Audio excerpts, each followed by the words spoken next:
El día de hoy vamos a tratar el levantamiento del velo societario en el derecho comparado, o como a mí me gusta denominarlo, la utilización fraudulenta de la persona jurídica en el derecho comparado. Ese va a ser el desarrollo de esta clase.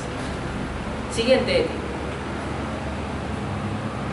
Primero, habría que indicar que vamos a estudiar la aplicación del levantamiento del velo societario, esta vez en el ámbito laboral. Pero para poder entender cómo utilizo de manera fraudulenta a una persona jurídica, a un ente colectivo, para defraudar trabajadores, tengo que entender algunos conceptos previos. Y esos conceptos previos, por ejemplo, son lo que estoy mostrando en este momento. La protección del crédito laboral. ¿Por qué se protege a nivel constitucional el crédito laboral? La razón es muy sencilla. Tiene naturaleza alimentaria de subsistencia. ¿Sí? Tiene naturaleza alimentaria porque es de subsistencia.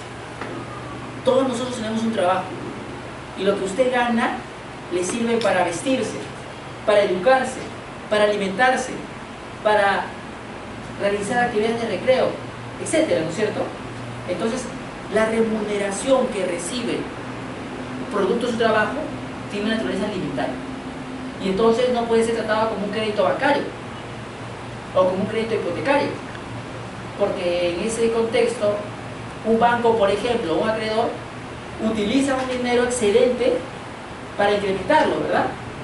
En la actividad económica uno invierte excedentes, no invierte aquello que es fundamental para la subsistencia del titular de la empresa, ¿no es cierto? Esa es la idea de la actividad empresarial. En ese contexto, nuestro ordenamiento protege al crédito laboral por naturaleza alimentaria. Dentro del crédito laboral se encuentra la compensación por tiempo de servicio, la indemnización por despido arbitrario, la asignación familiar, los aportes previsionales, las utilidades de la empresa que le corresponden al trabajador, entre otros. ¿Sí? Siguiente. La posición de desventaja que tiene el trabajador con relación a un acreedor común obliga al ordenamiento jurídico a otorgarles mayores garantías. Esas garantías son, por ejemplo, una prelación en el pago de herencias, ¿verdad? Antes de pagar los créditos hipotecarios, paga a los trabajadores. Pero además, la aplicación de principios como el de primacía de la realidad. Pero además, la aplicación del principio de solidaridad laboral. Pero además, el carácter persecutorio del crédito laboral. ¿Y de qué estoy hablando? Muy pronto lo sabrán. Solamente es un adelanto de algunos tópicos. Algunos tópicos que vamos a desarrollar a propósito de esa protección que vamos a dar al crédito laboral. Siguiente. Conceptos generales. ¿Qué es actividad empresarial? La actividad empresarial es aquella que busca proveer de bienes y servicios al mercado, ¿cierto? A renglón seguido, ¿y qué es el fondo empresarial? El fondo empresarial es la organización de bienes y recursos humanos para poner en funcionamiento una empresa. Esto es una empresa en marcha. ¿Sí? Yo puedo tener este edificio con carpetas, con una profesora adjunta como Lilian, con ustedes, pero mientras no esté brindando el servicio de educación universitaria, no se denomina fondo empresarial. Cuando esté en marcha como hoy día, se denomina fondo empresarial, porque es una actividad económica de alguna forma en permanente funcionamiento. ¿Sí? ¿Por qué les explico eso? Porque detrás de una persona jurídica como una sociedad comercial, como Coca-Cola, como Bembos, como Pizza Hut, como el Banco Continental, hay un fondo empresarial que va mucho más allá del inmueble, de las sillas, de las computadoras y de las personas que allí están físicamente. Es la organización de todos estos elementos debidamente articulados, proveyendo un bien o un servicio. Eso es el fondo empresarial. ¿Para qué es interesante entenderlo? Para desvincularlo de la persona jurídica. Una cosa es la persona jurídica y otra cosa es la actividad empresarial y otra cosa es la empresa y otra cosa es el fondo empresarial. Una empresa puede tener una personalidad jurídica, sí. Una persona jurídica puede tener varias empresas, sí. La persona jurídica Interbank no tiene a la universidad UTP, no tiene los servicios de banco, no tiene servicios de farmacia, de educación, etc. Entonces, la persona jurídica Interbank tiene varios fondos empresariales, tiene varias empresas. No dirá usted, pero esos fondos empresariales a su vez tienen una investidura jurídica que se llama persona jurídica, sí, pero usted vea detrás de eso que hay una empresa.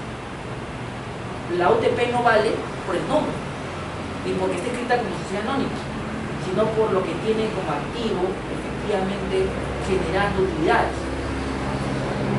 Siguiente. Y aquí viene lo importante. Trasvasamiento. Persona jurídica.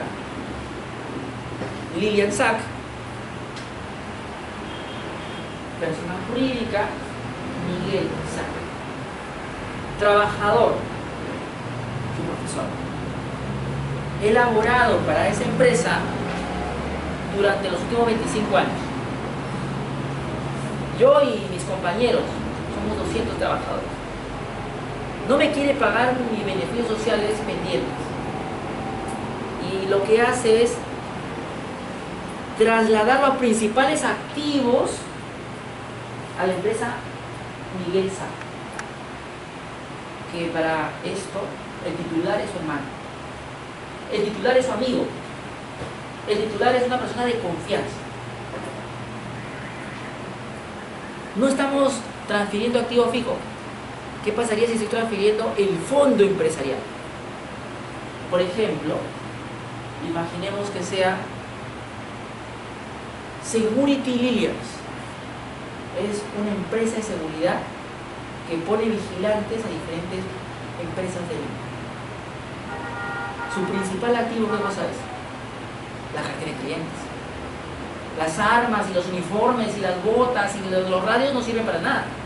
Si es que no tengo clientes a quien prestar ese servicio. Entonces le digo al titular de la empresa, Miguel Sack, por favor, hazme el favor de aceptar a mis clientes, pero yo voy a ser el que va a cobrar. Solo que no quiero que mis acreedores me embarguen los bienes que tengo.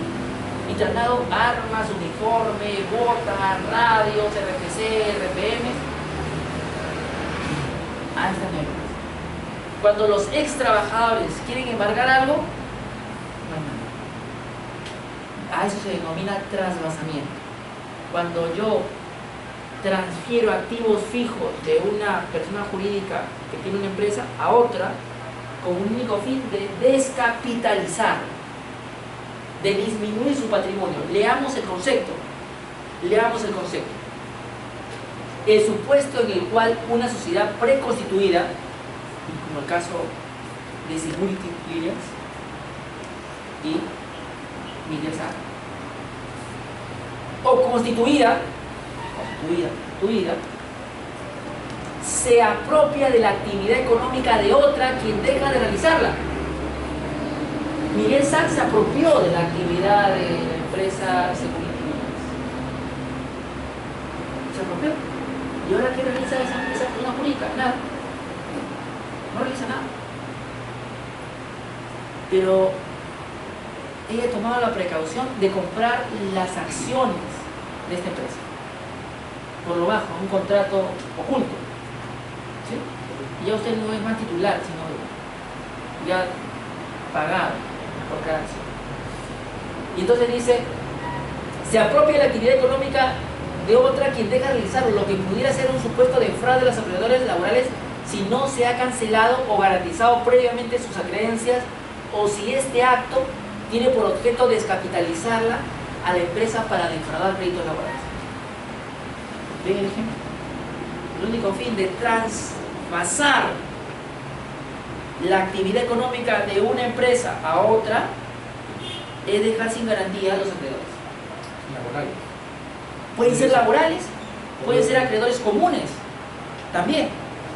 Podría ser el propio banco, que claro, podría tener una hipoteca sobre el inmueble, pero ese inmueble no va a terminar de saldar la deuda que tengo porque yo también tenía en cuenta el flujo de caja de la empresa que me iba a pagar lo que le presté.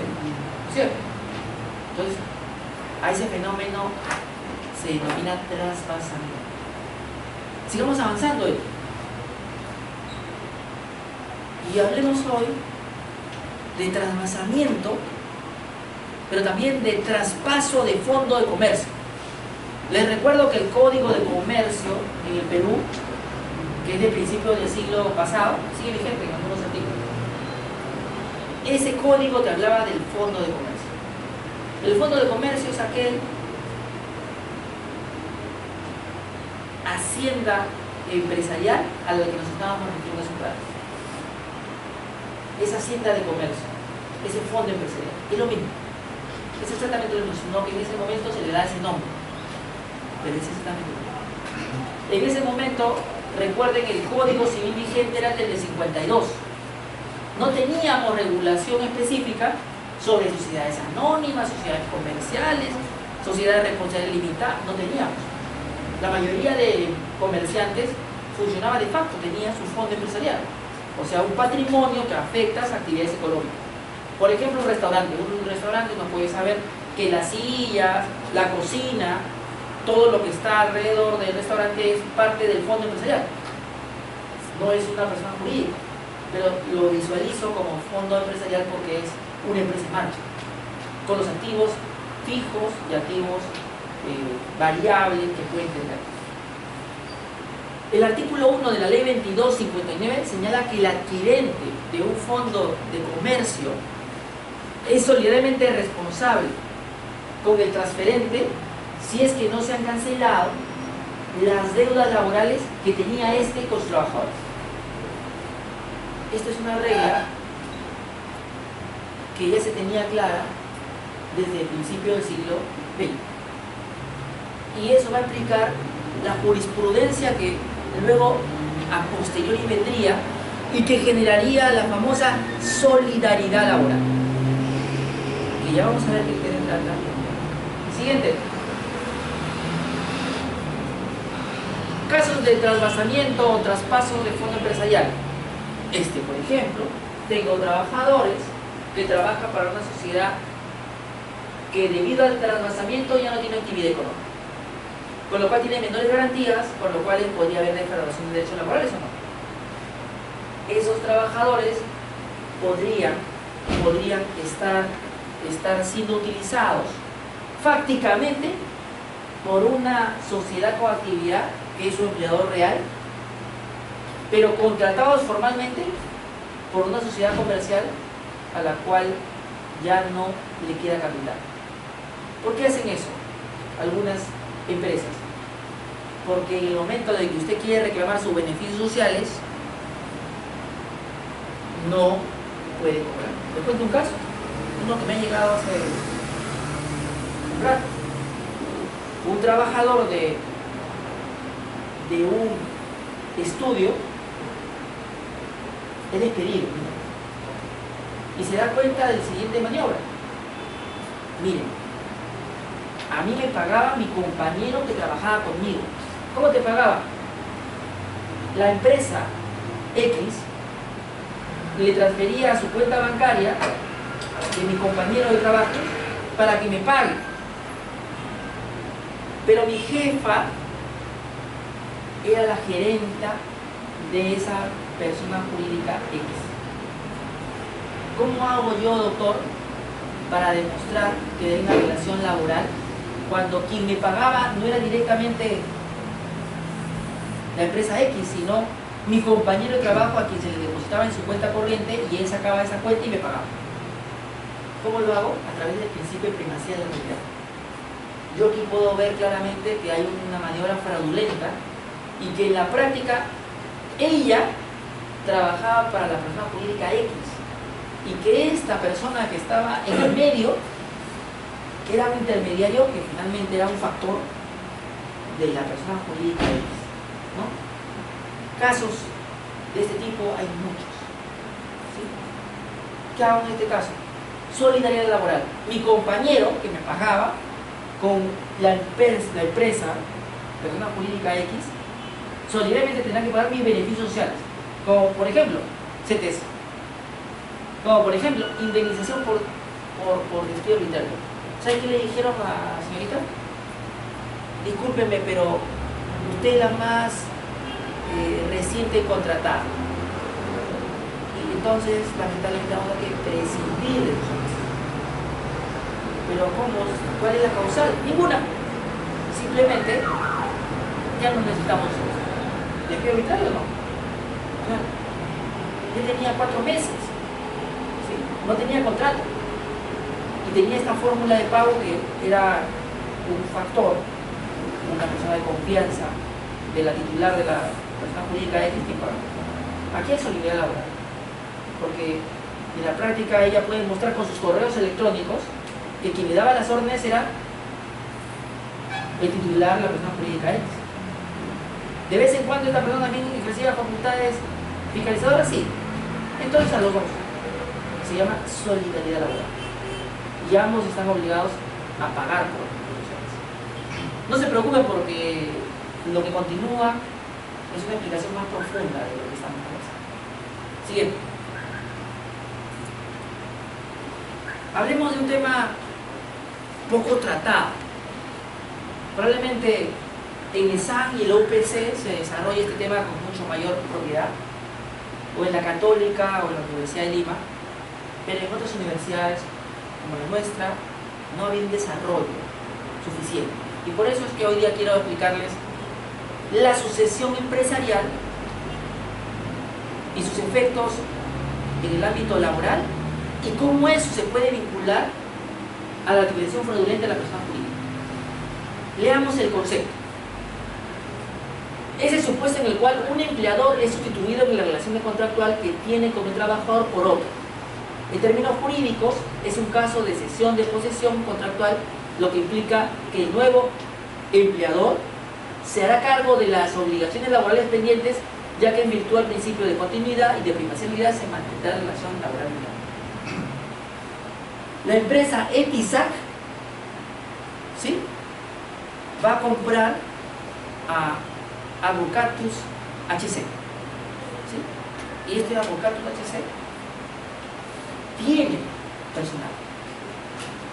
Cuando hace una fusión por absorción, que es la forma como adquiere esta empresa, comprar, lo digo en términos generales, pero en realidad el término correcto es fusión por absorción. Cuando ella me absorbe, mis ex trabajadores adquirirían un nuevo, entre comillas, nuevo empleador que sería Etisac. Pero es que no es uno nuevo. Me ha sustituido mi posición de empleador, ¿sí? Me ha sustituido. O sea, para los trabajadores me parecería que no tiene ningún cambio porque ellos siguen trabajando en lo que hacían siempre. Pero en el nombre sí había cambiado. En la función por absorción, Etisac asume las obligaciones, derechos y deudas a título universal, o sea, de todo se va a hacer cargo, incluyendo los créditos laborales. Por lo tanto, cuando hay una fusión por asociación, los trabajadores tendrían un nuevo empleador que sería la empresa. Otro caso de sucesión empresarial podría ser el caso en el cual yo voy a liquidar mi empresa, a disolverla. Primero disolverla y luego la liquido. Pero voy a transferir mi fondo empresarial a otra empresa, ¿sí? A Steven Sack le entrego mi fondo empresarial y yo me disuelvo y me liquido, porque puedo hacer un contrato de transferencia de fondo empresarial. Estoy trasvasando mi actividad económica principal en la empresa empresarial. Y los trabajadores tendrían, entre comillas, un nuevo empleador, pero en la práctica no había ocurrido nada, porque es el mismo empleador que para ellos les haría dando de oro. La medida de que se está sustituyendo en la posición de su ex empleador. O sea, en términos contractuales, cuando hay una cesión de posición contractual, para el otro no hay ningún cambio, porque sigue manteniendo las mismas obligaciones y derechos el que ingresa y el que sale. Se sustituye nada más. Se sustituye en la posición. Es como que usted está sentado en esa silla y ahora yo soy sentado en esa silla. ¿Sí? Y me sustituye en todo. Para los trabajadores, por ejemplo, uno que tenía en la primera empresa 20 años laborando, sigue teniendo 20, 21, 22 ya con el otro sustituye. Porque hay un principio de continuidad en la relación laboral y así cambian los empleadores y sigo siendo parte de una misma empresa porque la relación empresarial sigue siendo la misma. Mis años de salida se reconocerán igual. Que te compren la empresa no quiere decir que se desconozca los bienes y servicios. Si Claro compra Telefónica, los trabajadores de Telefónica se sumarán los años que siguen trabajando ahora en Claro. Recuerden la compra de Belsao y a fusión. Los trabajadores continuaban con su relación laboral. Solamente que esta vez ya no son Belsao sino Telefónica. Para ellos el nombre del empleador cambiará, pero la relación laboral se mantiene incólume, intacta, porque sigue teniendo un empleador delante. ¿Y en el caso de la liquidación también? En el caso de las sociedades en liquidación, yo liquido a todos mis trabajadores y digo ya claro al otro empleador de cedo. muy buen ejemplo. O sea, él está diciendo, si yo estoy liquidando a mis trabajadores, quiere decir que yo los estoy despidiendo. ¿Sí a eso te refieres? ¿Le pago sus beneficios? No, es que si le pago sus beneficios sociales no lo estoy despidiendo. Le estoy pagando sus beneficios sociales que le debo hasta esa fecha. Pero al día siguiente siguen trabajando y se siguen generando nuevos beneficios sociales. ¿Me dejo entender? Ahora, si yo ofrezco incentivos para que ellos se retiren voluntariamente, eso no pasa. ¿Sí? Adelante. Supuesto de sucesión empresarial. Vamos a entender un poquito más cómo es la sucesión empresarial y ejemplos. Por reorganización empresarial, dos fórmulas. Fusión, cuando yo absorbo, por ejemplo, a su compañero, o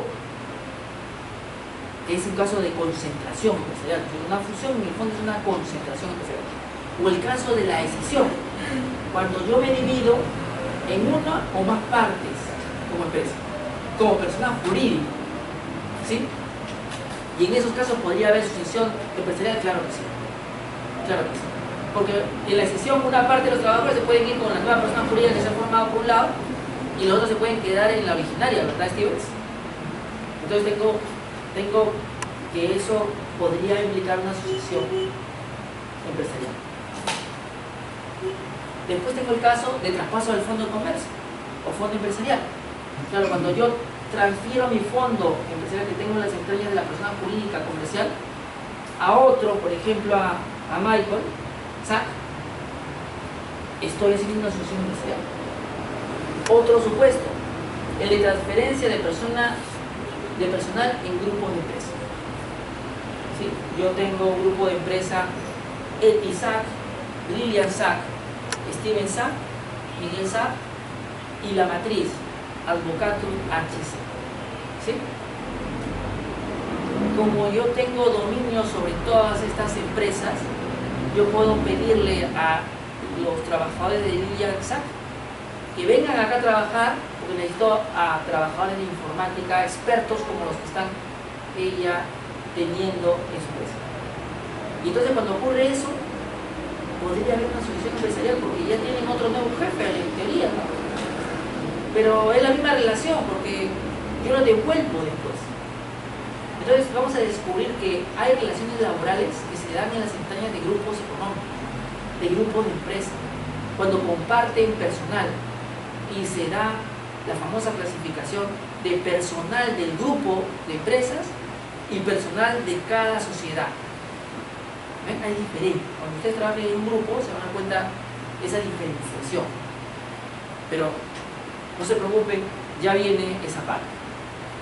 Por último, supuestos de fraude y simulación en las sociedades vinculadas. Sociedades vinculadas.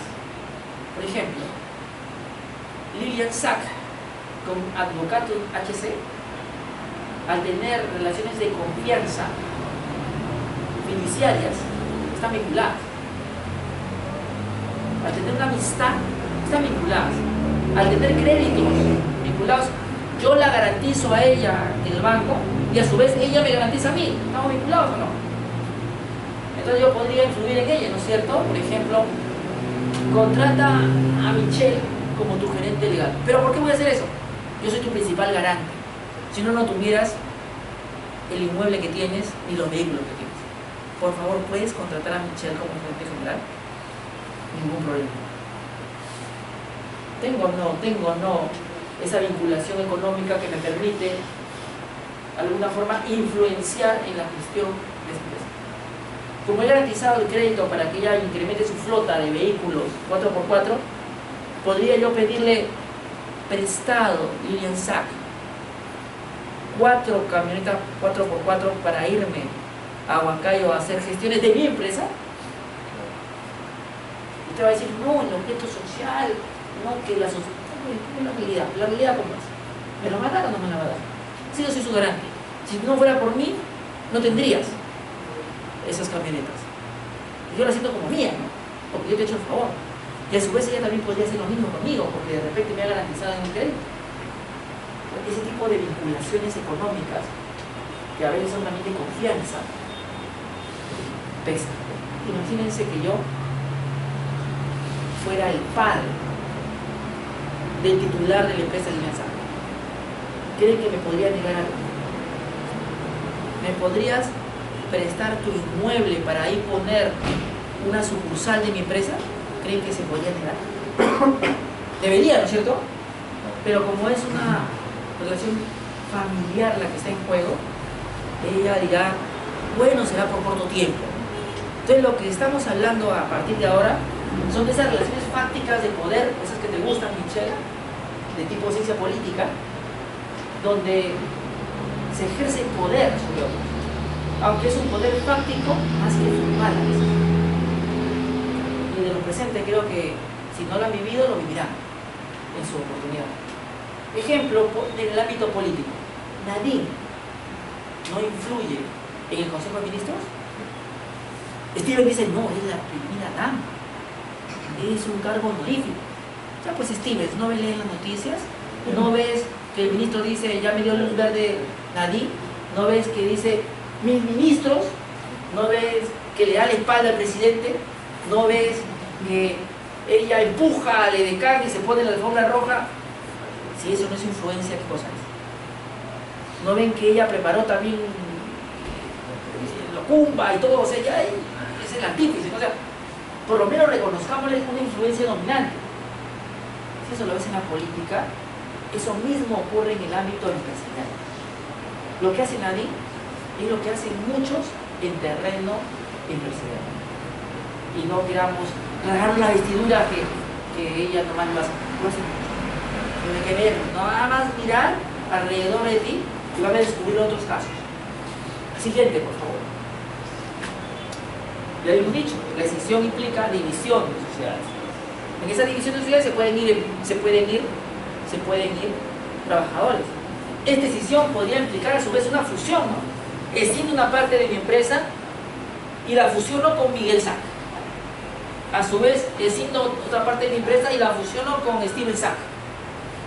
Escindo una parte de mi empresa y la fusiono con Eti Sack. ¿No es cierto? O sea, esto podría involucrar un proceso de organizaciones mucho más complejo. Y sucesiones empresariales una tras otra, ¿no es cierto? Y el trabajador va a estar asustado. ¿Quién es en realidad mi empleador? No tiene que asustarse porque él la relación laboral la mantendría. Porque en las fusiones, por ejemplo, el título con el que se transfieren los activos y pasivos es universal, o sea, todo. Se da a cargo el nuevo titular de la empresa. Siguiente. Y bueno, tenemos un procedimiento de decisión que ya ustedes conocen por su curso de Ley General de Sociedades, donde empieza primero un acuerdo directorio adoptado por mayoría absoluta, luego se aprueba un proyecto de decisión donde se supone que van a estar todas las obligaciones y deudas que tengo, ¿cierto? Tendrán que ser notificados todos los acreedores para que sepan que se está produciendo una división de la empresa, persona jurídica, porque van a perder garantías o no. Entonces, continúa, hay una convocatoria por 10 días, publicaciones, el acuerdo de decisión, luego hay un derecho de separación. Uno de los socios dice, ¿saben qué? Yo tengo un pleito pendiente con el titular de Lilian Sac. No puedo trabajar, quiero ejercer mi derecho de separación. Porque yo, en principio, estuve de acuerdo con la sociedad originalmente constituida, pero ahora resulta que tengo conflicto de intereses y ejerzo mi derecho de separación. ¿Sí? Continúa, ¿no? Hay una escritura pública, la inscripción en el registro público. ¿Cuál es el problema? El problema es que ocurren los supuestos en los cuales una parte de la persona jurídica se lleva todos los pasivos. Una sociedad naciente de una decisión se lleva todos los pasivos y la otra se queda con los principales activos. ¿Ha previsto una prohibición expresa en nuestra ley general de sociedades para que eso no ocurra? No. Los invito a leer la ley general de sociedades y descubrir que no hay una prohibición expresa que yo, mi decisión, no pueda dejar en una de mis personas jurídicas nacientes todos mis pasivos o gran parte de mis pasivos, y en la otra me lleven los principales activos. Y usted me dirá, a Julio, no, pero eso no va a ocurrir. ¿Usted cree que en Perú o en otro país latinoamericano o en Estados Unidos, por ejemplo, si no hay una norma que prohíba ese hecho, no lo van a hacer? No, es bien difícil, dice Stevens. ¿Cree que alguien no lo pensó y que yo recién lo estoy meditando? Estas publicaciones, ¿quién las lee? ¿Qué pasaría si usted, como tercero, acreedor, interesado, no incluye en el proyecto de decisión su deuda? Por lo tanto, nunca es notificado, por lo tanto, nunca se entera. Y ahora, ¿quién me paga la deuda? Porque ya dividieron las empresas y yo te voy a decir, aquí en la lista de obligaciones pendientes no estás tú. Stevens, va al otro lado a Betty. Stevens, no estás acá. ¿Y quién me va a pagar? ¿Quién me va a pagar? ¿Acaso es mi culpa que en el proyecto de decisión no esté mi deuda? Tenemos un problema. ¿Cuál es la regla que debería aplicarse y el derecho comparado se aplica? Solidaridad. Si la sociedad X no le alcanza su patrimonio para pagar una deuda preexistente y que era parte de la sociedad originaria, tendrá que asumir solidariamente el pago de la deuda. Estamos hablando de una deuda que existía en el momento que había una sociedad originaria. Si yo divido en dos esa persona jurídica, estas deberían ser solidariamente responsables todavía hasta que se salte esa deuda, ¿no es cierto? No está razonable. No puede ser que, como en el Perú, nos liberemos. ¿Qué dice la ley general de sociedades? No, de esa deuda se cargó quien asumió ese pasivo. O sea, gracioso. Porque alguien está perdiendo garantía o no. O no, capullo. Ahí está un caso posible de utilización fraudulenta de persona jurídica, alguien que se siente como único fin de defraudar. Siguiente, y la pregunta de usted. Usted menciona que una nueva empresa, sí, en el proceso de decisión, lleva el pasivo. Sí. ¿No le parece tan ilógico financiera, económicamente y gerencialmente que se crea una empresa solamente con pasivos, o sea, con deudas pendientes para? Es una excelente interrogante, porque le digo que no me parece ilógico, porque creo esta persona jurídica con unos poquitos activos y grandes pasivos para luego matarla. ¿A qué me refiero? Tengo desbalance patrimonial, ingreso a un procedimiento de concurso. No, yo mismo me introduzco, ¿no? Miren mis pérdidas. Ya ni siquiera puedo hacer una regulación empresarial. De frente, disuelva. ¿Sí? Les doy a todititos su certificado de incobrabilidad de sus deudas. Se acabó mi historia con... No pago nada. ¿Ya ven? Eso no, a alguien no le podría interesar. Financieramente es beneficioso. Y solamente encuentro a un, como dicen por ahí, un tonto útil que haga de titular de esa persona jurídica. Como le explico, usted solamente, Steven, va a responder con el aporte que ha realizado, o sea, su patrimonio prestado no lo van a tocar. Y como esta empresa ya venía mal, no hay ninguna responsabilidad. No te preocupes, Steven.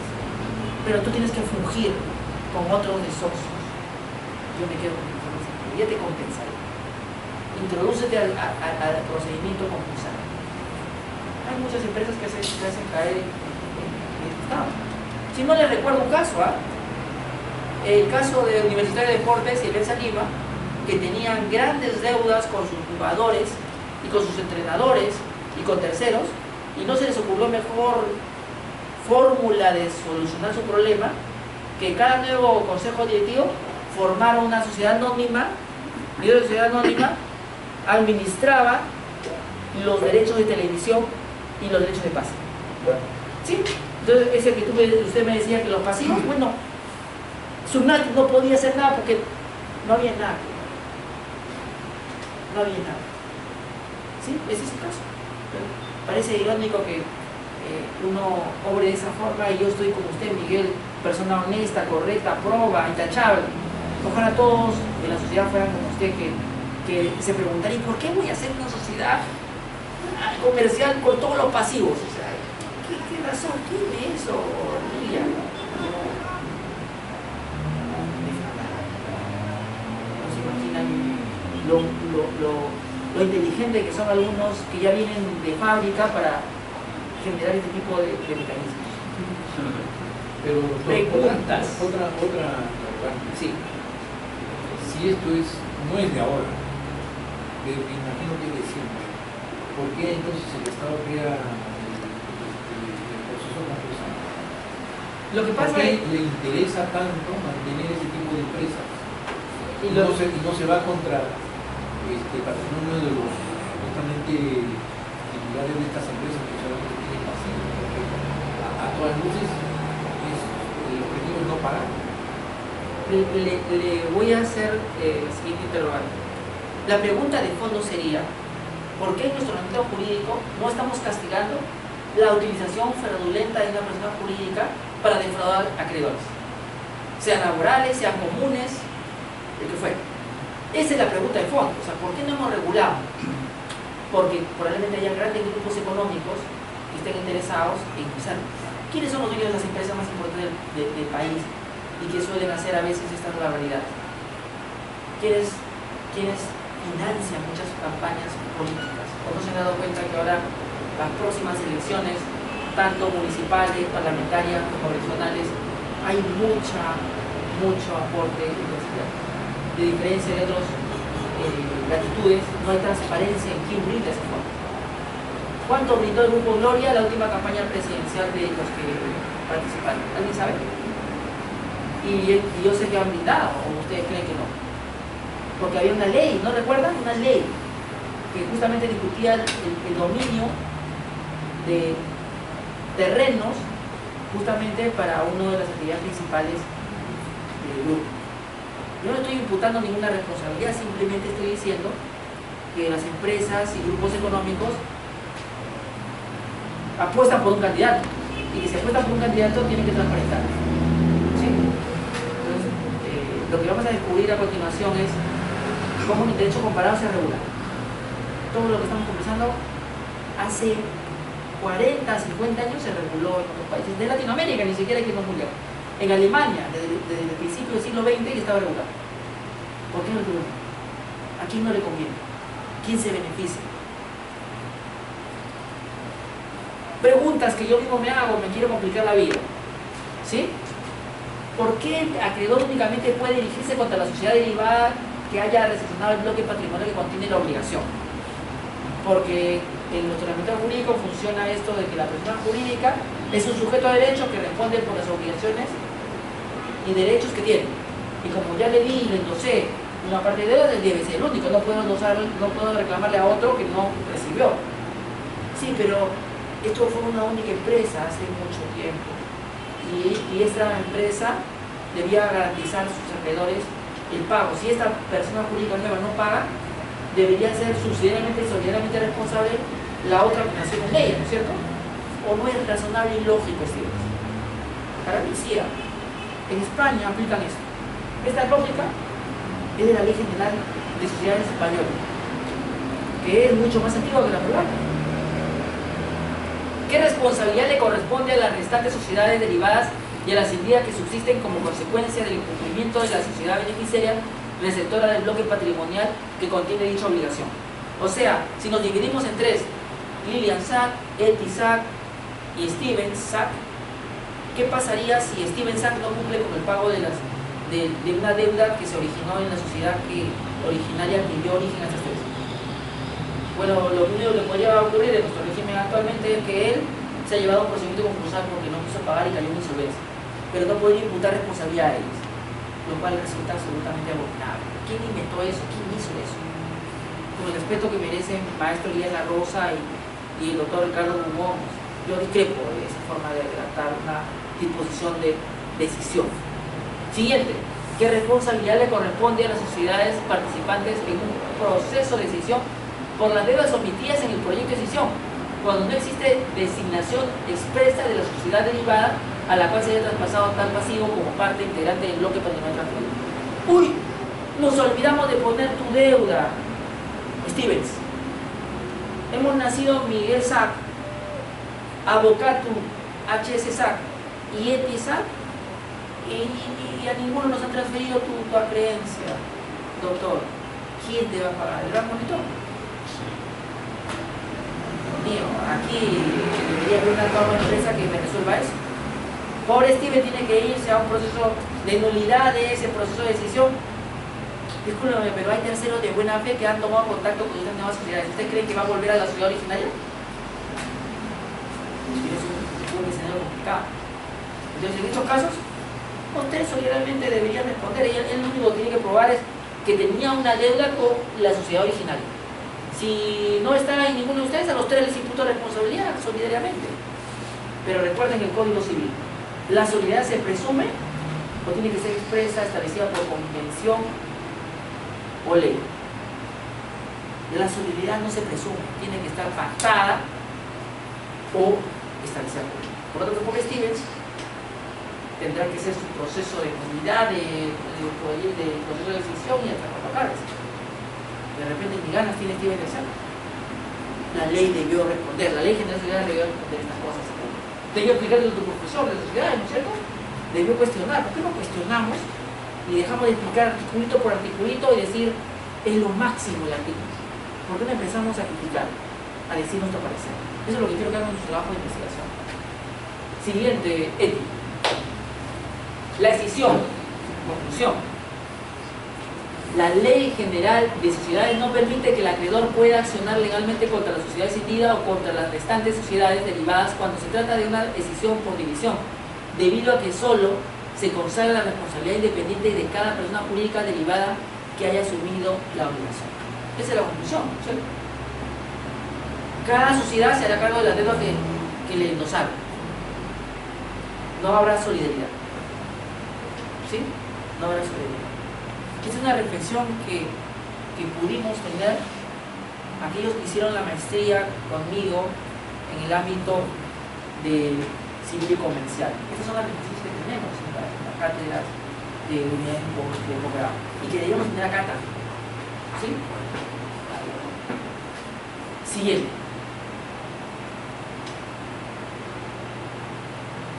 ¿De qué vamos a hablar a continuación?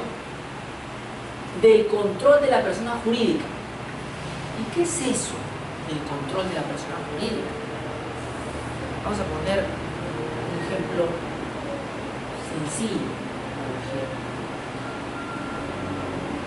Por ejemplo,